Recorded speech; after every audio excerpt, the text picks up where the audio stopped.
Alors, nous sommes rendus au point culminant de cette soirée, une finale de 15 tours pour le motocross Valvoline de Montréal, une présentation de Valvoline Racing. Jean-Sébastien n'a pas connu de très bon départ depuis le début de la soirée. Soirée très difficile. On espère que ça va se terminer en beauté pour lui, mais je sais que son moral et sa confiance ont été très amochés lors des qualifications. Attention, la barrière est tombée et ils sont partis pour 15 tours de piste. À l'entrée du virage numéro 1, c'est assez serré. Oh, à l'avant du peloton, c'est Lewis Ward et la moto bleue en troisième position, c'est Brock Sellers. Oh, Sellers, avez-vous vu l'atterrissage? Je crois que sa figure est allée taper dans le guidon, là. Cogné violemment, habituellement on fait un triple saut et là on a par erreur essayé le quadruple saut et s'est cogné en pleine face sur le quatrième saut. Et il était en chandelle à part de ça. Ben oui, sur la Honda Moto du Charme qui occupe la première position. Ward deuxième. Sellers a quand même réussi à sauver les meubles. Oh, j'ai encore mal pour lui, je pense. Je pense qu'il doit avoir mal au menton, lui aussi. Écoutez, c'est un très mauvais scénario pour Jean-Sébastien parce qu'à l'avant, le gagnant de 95, c'est Lewis. En deuxième position, le coéquipier de Kyle Lewis aux États-Unis, c'est Larry Ward. Et en troisième, le gagnant de 98, c'est Sellers. Les trois principaux adversaires de Jean-Sébastien. Ah, il se retrouve quelque chose comme à la 15-16e position. Il vient de passer Chuck Messley par l'extérieur dans le champ de boss. Messley, c'était le 13 sur le saut énergie. Il réussit à garder une position, mais c'est pas le Jean-Sébastien de l'habitude, parce que la circulation est très dense les premiers tours. Il ne veut pas s'accrocher avec personne. Il veut tenter de se positionner le plus rapidement possible à l'avant du peloton. Mais regardez, avec les trois pilotes qui sont à l'avant, ça va être difficile. Et là, maintenant, il s'attaque au numéro 63. Keith Johnson prend l'extérieur sur ce dernier, gagne une position. Devant lui, sa prochaine victime, c'est Steve Mertens. Le numéro 200. Il a perdu le rythme dans le virage. Il n'arrive pas à s'amener à la hauteur de ce dernier. Et là, il vient de côte à côte avec Darcy Lange qui a gagné tantôt le 125 et qui, lui, doit être pompé, c'est le moins qu'on puisse dire. Écoutez, Jean-Sébastien, s'il veut se positionner rapidement, il devra prendre des risques. Les premiers tours, être agressif et pousser les pilotes alentour de lui pour tout de suite à l'avant ne pas laisser les premiers se sauver avec la course. Il a un style tellement coulé qu'on a l'impression qu'il ne pousse pas. Trompez-vous, mesdames, messieurs, dans le champ de boss. Regardez-le, à l'extérieur.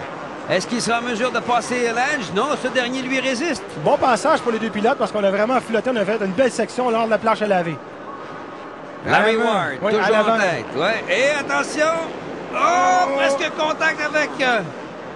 C'est Ward à l'intérieur qui fait le dépassement sur Lewis. Les deux coéquipiers sur l'équipe Moto 3X aux États-Unis.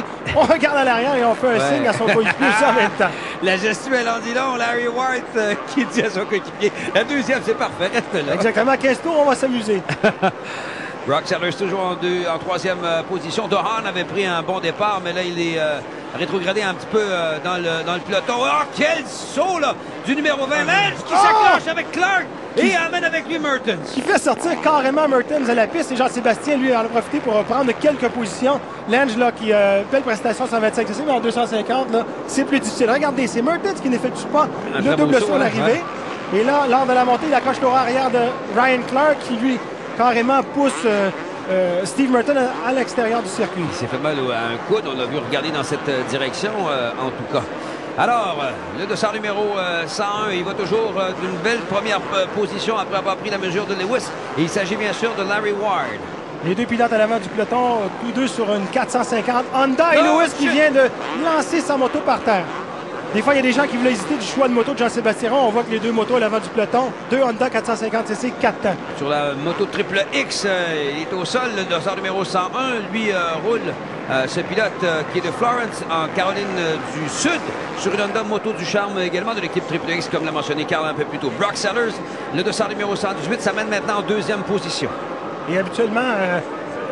parmi tous les pilotes qui sont ici, j'aurais dit que c'est Larry Ward, le pilote le plus menaçant. Il s'est permis des podiums en 250cc Supercross à la fin de l'an dernier. Donc vraiment un pilote là, de haut niveau ici ce soir à Montréal. Jean-Sébastien qui s'amène maintenant dans le peloton et continue à gagner les positions. C'est Schnell, sa prochaine victime. Ça, c'est au niveau de la 11e, 12e position, peut-être même de la 10e au moment où on se parle. Ryan Clark qui tantôt a échappé à la catastrophe. Et regardez, Jean-Sébastien qui tente de se faufiler rapidement. On est à l'entour de la 10e position. On voit les pilotes qui tombent un peu partout. Ils commencent déjà à se fatiguer. Et là, on voit c'est Schnell qui est la prochaine victime de Jean-Sébastien.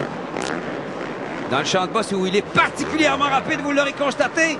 À la hauteur de Schnell sur le saut énergie. Attention, en descendant, il doit concéder malheureusement. On a tenté de faire le chassé croisé. C'est ce que Jean-Sébastien fait. Et ça marche à la montée sur la mezzanine. C'est réglé. Et Reginald qui a presque frappé l'arrière de la moto de Jean-Sébastien. Deux absents ce soir, il faut le remarquer. Marco Dubé et Blair Morgan. Les deux pour des blessures.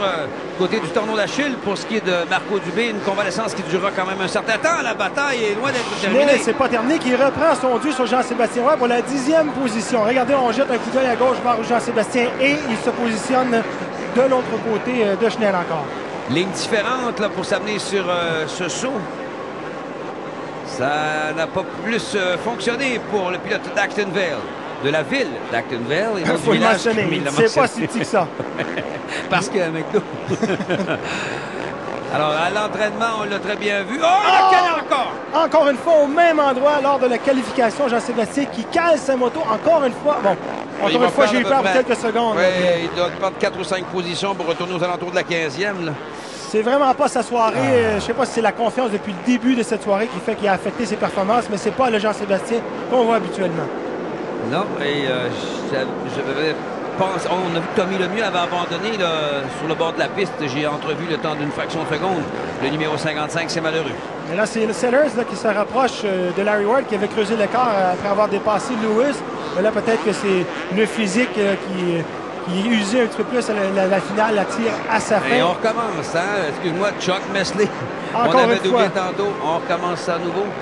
Problème avec Ryan Clark, on voit dans le roue arrière, on a de la banderole qui va affecter les freins arrière sur la moto et Jean-Sébastien Roy en profite. Presque a profité. Et quand on parle de problème de frein arrière, quand on va sur la banderole, c'est la matière plastique qui va se mettre à fondre à cause de la chaleur et coller justement sur le disque de frein. Qui fait chauffer exactement et le frein devient complètement inefficace. Sur la Honda Moto du Charme, le dossard numéro 101. Sur la Yamaha du Centre du Sport à Larry, le dossard numéro 118, c'est pour la première position. Hoffman qui a rattrapé Lewis là, en 4e. Maintenant, il est en 4e position, mais on lutte pour la 3e position. Lui, Lewis, il a perdu un peu de fil sur les deux pilotes à l'avant du peloton, soit Larry Ward et Brock Sellers. On l'a vu s'étendre de tout son long tantôt, s'est relevé. Ça lui a coûté une position jusqu'à présent. Hoffman a battu Jean-Sébastien une seule fois cette année au combiné. Des championnats canadiens. 2 fois, pardon, c'est vrai, les 2 courses dans l'Ouest. Jean-Sébastien lui avait littéralement laissé la deuxième victoire. On parle de lui, ça l'impressionne. Et il a chuté. Hoffman, malheureusement, a eu une excellente qualification. Il avait remporté. Je m'attendais à quelque chose de mieux de lui. Mais là, bon, regardez ici à Montréal, avec une finale, une erreur et c'est presque terminé. Oh, il y avait un autre en chandelle. On a vu Jason Thomas, le doublé, le numéro 54, le pilote de Melrose en Floride, sur la Honda Subway. American Honda. Regardez, je vois déjà Ward qui roule défensivement. Il protège l'intérieur, tandis que Sellers, lui, va prendre les accotements à l'extérieur, qui se prépare exactement à le dépasser. Là, Larry Ward, là, qui couvre son intérieur. Pas trop nerveux. Il n'y a plus de survisière. On l'a vu passer son pouce dans ses lunettes, là, question d'avoir une meilleure visibilité. L'arrière a décroché. On l'a vu un petit peu sur la moto du meneur en ce moment. Larry Ward. Oh, Steve Mertens, dossard numéro 200. On voit 120 sur le chandail, mais ce dossard numéro 200 là, qui éprouve quelques problèmes. Dehaan qui n'est pas tellement loin en 5e position maintenant, le pilote de London, Ontario, sur la Honda Diablo. Et maintenant, on voit apparaître Jean-Sébastien Roy qui est maintenant vers la 8 ou 9e position. Écoute, c'est pas les résultats escomptés pour Jean-Sébastien Roy, loin de là. Non. Regardez le style de pilotage de Larry Ward. Je sais qu'il commence à être un peu plus usé parce qu'on s'assoit à la sortie des sauts. On n'a pas la même agressivité qu'on avait lors des débuts de cette course. Et c'est Sellers maintenant là, qui a l'air vraiment poussé davantage. Ward, c'est un top 10 au championnat américain de Supercross en 2003. Juste pour vous donner le calibre, un vétéran qui avait terminé en 3e position ici en 1992. Il est tellement vétéran qu'il s'en souvenait même plus lorsqu'on lui en a parlé au début. Exactement. Je voulais lui rafraîchir la mémoire, mais il me disait que non. Je dis, écoute, le stade pourtant est assez gros. Il devrait s'en rappeler. Ça fait 11 ans et il s'en rappelle plus. C'est moins bon signe. Brock Sellers a gagné ici en 98 en bousculant, on s'en souvient, au dernier tour Jean-Sébastien. 3e en Supercross en 125 pour l'Est des États-Unis. 6e en 125 en motocross pour les courses qui sont à l'extérieur et non en stade. Damon Hoffman là, qui tente de s'en prendre à Jason Thomas après sa chute. Il a perdu sa position. Tente de reprendre sa 4e position sur Jason Thomas, le pilote de l'équipe Subway. Regardez, on parlait de l'intérieur tantôt. Didier, excellent exemple. On voit que Sellers se rapproche vraiment de Larry Ward. Sur la mezzanine, il tente l'intérieur, il l'appuie, voilà, c'est fait. Ah, le bloc passe, c'était à toi. Exactement. Super manœuvre qu'on a préparée tout le temps dans ce tournant-là parce que je voyais que Larry Ward n'avait pas vraiment la bonne trajectoire à l'intérieur et Sellers en a profité pour faire le bon setup pour se pointer à l'intérieur. Et Ward semble avoir lancé la serviette complètement. On a vu jeter un coup d'œil par-dessus son épaule pour voir où était celui qui va maintenant le pourchasser. qui est en troisième position, Kyle Lewis. Et pour moi, il a commencé à être fatigué un peu à ce stade-ci. À la reprise, Kyle. On voit à l'intérieur parce que Sellers s'était très bien positionné au bas de la mezzanine et quand il a vu une ouverture à l'intérieur, il a dit c'est là ou jamais.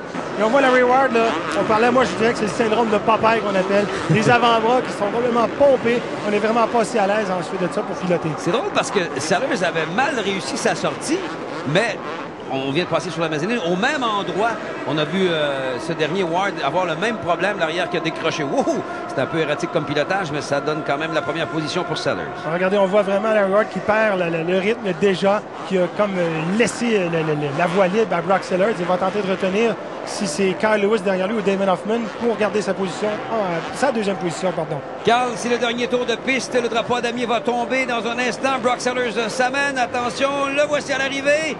Numéro 1, c'est moi qui gagne. Deuxième victoire pour Brock Sellers, la dernière en 98. La dernière fois, il avait bousculé Jean-Sébastien Roy. Cette fois-ci, il a bousculé Larry Ward pour remporter cette victoire. Ward qui là termine deuxième. Kyle Lewis troisième. Hoffman en quatrième position. Et Doug